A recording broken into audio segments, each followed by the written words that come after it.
2 de outubro eu vou, de carro, de moto ou a pé. 2 de outubro eu vou, votar em Lula, votar em Pené. Pra melhorar sua vida.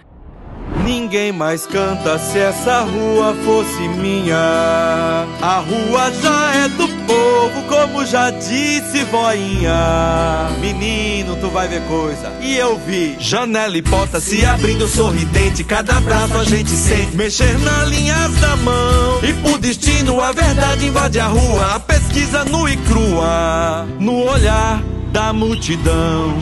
Bora gente, bora Billboard e Bonete. O boy da moto e seu pet. Me diga com quantas selfies se revela o coração. Querer ser feliz não é gula.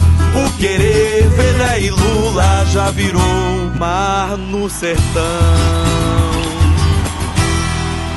Nessa eleição, mais que o nome, você vai escolher um lado. Do lado de lá, você tem os 2 candidatos de Bolsonaro e do sistema que trouxe de volta a fome, a carestia, o desemprego, o desrespeito às mulheres.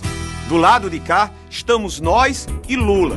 Diga lá, de que lado você tá? De um lado desafeto, abandono à saúde. Do outro lado tem cuidado, amor e atitude. De um lado ameaça, ódio, preconceito. Do outro lado tem amor, igualdade e respeito. Venha de onde vier, vem pro lado de Lula e Vené.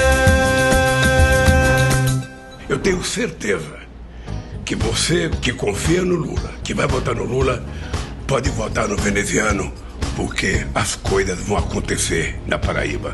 Um grande abraço e dia 2, voto veneziano. E Lula. E Lula. E Lula. Sejam a voz do magro, sejam a voz do ex-cabeludo, sejam as vossas pernas, sejam os nossos sentimentos, ignorados de mudança.